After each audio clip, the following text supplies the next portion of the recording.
Hello.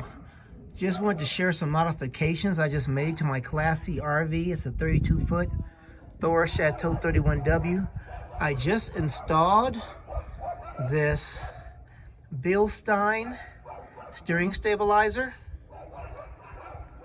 It's one of two things I've done to help with the handling of this vehicle. I just had a trip through where I came home from South Dakota, and I drove through heavy winds in South Dakota, Wyoming, and in Colorado. Out of an almost 500-mile drive, about 450 of those drives were in high winds, and I said I can't do this again because I white-knuckled the whole way. So this is the second thing I did, was install the Bilstein. It was very easy to install. All you had to do was remove this bolt and this bolt.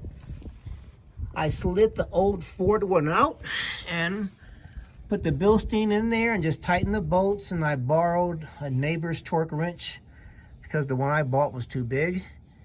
And here we go. Oh, also you had to turn the steering all the way to the left when you installed it. And there's my new Bilstein. I can't wait to drive on it and see how it goes. Also, another thing I did is I installed Sumo Springs. I removed the bump stocks and I installed Sumo Springs. Can you see the other one back there? There it is. I've already driven it with the Sumo Springs.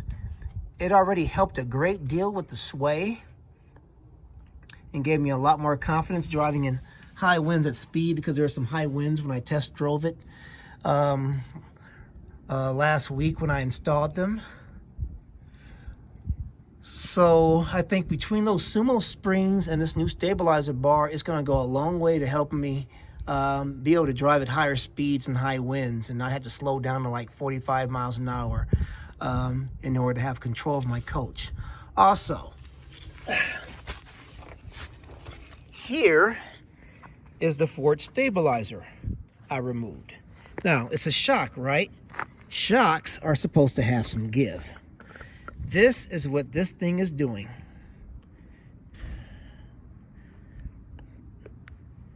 Is that thing even coming back? No. But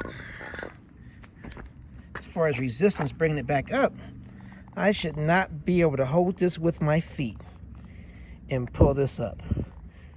It should be coming up because that's not very strong. So this thing is a real piece of junk with almost no resistance.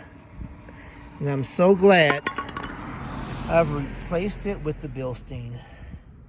Well, that's all for now. I just wanted to make a video showing the Bilstein. I haven't seen anyone show how to install the Bilstein. I didn't really try to install it because it's just so easy.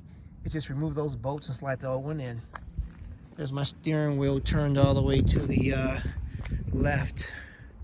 So that's all for now. I hope this helps somebody, and I can't wait to give an update to see how much better this thing drives with the combination of the Sumo Springs and the Bilstein. Take care.